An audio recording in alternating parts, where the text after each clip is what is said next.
अमरावती महानगरपालिका निवडणुकीच्या रणधुमाळीत काँग्रेसने प्रचाराचा वेग वाढला असून स्वामी विवेकानंद प्रभाग क्रमांक 12 मध्ये काँग्रेसच्या अधिकृत उमेदवार मैथिली पाटील यांना जनतेचा उत्स्फूर्त प्रतिसाद मिळत आहे।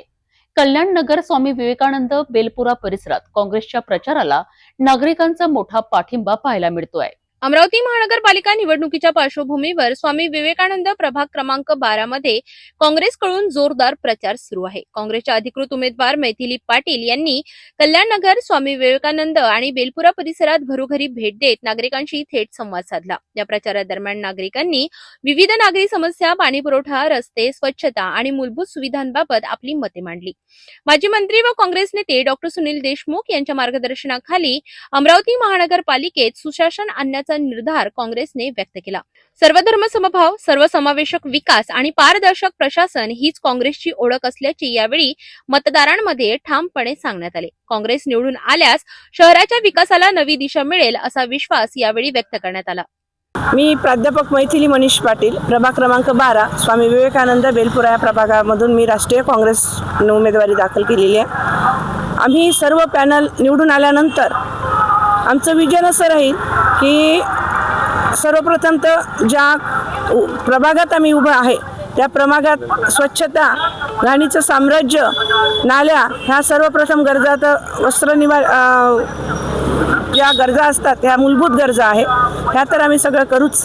पण आम्ही आता फिरताना बऱ्याच ठिकाणी बराच प्रभाग म्हणजे आम्ही घर टू घर फिरलो, बऱ्याच प्रभागामध्ये फिरलो, तर आम्हाला बऱ्याचशा छोट्या छोट्या गोष्टीची अडचण तिथे भासलेली आहे। ज्या ज्या ठिकाणी गेलो तर त्यांचे प्रश्न असे आहे की ताई आमच्या घराकडचे झाडं वाढले, 4 वर्ष झाले कोणीच येत नाही आहे।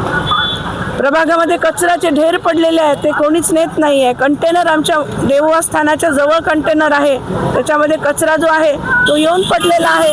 महानगरपालिकेला फोन केल्यानंतर तो नेत नाही आहे। अशा अडचणी आहे। आणि मी फिरताना हे बघितलं त्या प्रभागामध्ये की छोटे जे बालक असतात आपल्या याच्यामध्ये, तर मी खास करून सांगेन बेलपुरा प्रभागाचं याच्यामध्ये, तर मी याच्यामध्ये असं सांगेल की त्या बेलपुरा प्रभागामध्ये मी फिरताना तिथे छोटे छोटे मुलं आहे आणि तिथे लिज्जत पापडचा व्यवसाय तिथे सुरू आहे।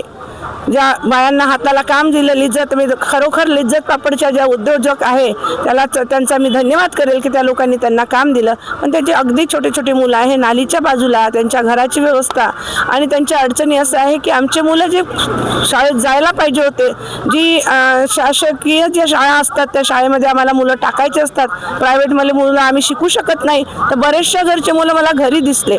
मी सर्वप्रथम तर मी त्या शाळेचे जे काही हे आहे बालगृह आहे ते आणि ज्या छोट्या छोट्या शाळा ज्या असतात, अभ्यासिका असतात, त्या प्रभागामध्ये सुरू करण्याचं मानस माझं आहे।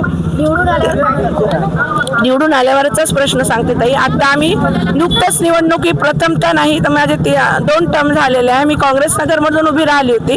आता या प्रभागामध्ये हा प्रभाग खूप मोठा आहे, 29,600 काही लोकांचा प्रभाग आहे, खूप मोठा प्रभाग आहे। आम्ही सर्व प्रभाग फिरलो आणि हेच माझं असं राहील की स्वच्छता तर आहेच निगडीची गोष्ट, परंतु ज्या नगरपालिकेमधून आम्ही निवडणूक लढतो तर ह्या समाजासाठी, या घटकांसाठी बऱ्याचशा सोयी केलेल्या आहे। बरेचसे त्यांचे प्रश्न त्याच्यामधून सुटतात, छोटे छोटे प्रश्न असतात पण आपण त्यांच्यापर्यंत पोहोचू शकत नाही आणि त्यांना ते शासनापर्यंत पोहोचवता येत नाही, त्याच्यासाठी मी कटिबद्ध राहील। दुसरं असं की ज्या काही वृद्धाश्रम आहे, बालगृह येतात, अनाथ आश्रम असतात, या सर्व गोष्टी आपल्यामध्ये आहे। आणि आम्ही गेलो बऱ्याच घरांकडे पालक आहे पण त्यांचे मुलं अमेरिकेपासून शिकायला गेलेले आहे, मुंबई, अमेरिके, पुणे, त्यांना 2 पोरं किंवा एखादा पोरगा असते तर नोकरीला निघून जाते, त्यांच्या घराची व्यवस्था, त्यांची देखभाल करायला कोणी नाही, अशा लोकांची व्यवस्था कुठे लावता येते का? ते लोक असं नाही की अनाथ आहे असं नाही, मुलं त्यांना पैसे पाठवतात, सगळं होतात, पण जेव्हा आपण फिरतो त्या लोकांची दखल घेणं ही आपल्याकडे एक अनिवार्य भाग असतो। या सर्व बाबीकडे मी लक्ष देण्याचं तुम्हाला आश्वासन देते आणि एवढं सांगेल जनतेला, आता आमच्या हातात काही नाही, पण निवडून आल्यानंतर आम्हाला जे काही 5 वर्षात करता येईल, जे काही त्याच्याही समोर करता येईल, प्रत्येक गोष्टीकडे जातीनं लक्ष देऊ आणि प्रत्येक गोष्ट ही करू। सगळ्यांना विनंती करते की राष्ट्रीय काँग्रेसचे जिथे कुठे उमेदवार असतील, ज्या ज्या भागात असतील त्या भागात त्यांना मदत करा, काँग्रेसचा हात बळकट करा. कारण जे 88 उमेदवार आम्ही अमरावतीमधून उभे केलेले आहे काँग्रेसचे, त्यातले 65 ते 70 उमेदवार काँग्रेसचे येणारे आहे. महापौर काँग्रेसचा बसेल हा मला विश्वास आहे. सर्व जनतेला माझं आव्हान आहे की तुम्ही एकवेळ काँग्रेसच्या पाठीशी उभे राहा आणि आमचं 5 वर्षाचं विजन जे सुनीलदादा देशमुखांनी अमरावतीमध्ये केलं होतं, तुम्हाला माहित आहे, सुंदर अमरावती असं अमरावतीचं हे घातलं होतं, तसंच सुंदर प्रभाग हा आमचा झाला पाहिजे. प्रत्येक प्रभाग सुंदर होईल याची मी खात्री देते. एकूणच स्वामी विवेकानंद प्रभाग क्रमांक 12 मध्ये काँग्रेसला मिळणारा वाढता प्रतिसाद निवडणुकीच्या निकालाबाबत नवे संकेत देणारा ठरत आहे. अमरावतीत सुशासनासाठी काँग्रेस पुन्हा सत्तेत येईल असा विश्वास कार्यकर्ते आणि मतदार व्यक्त करीत आहेत.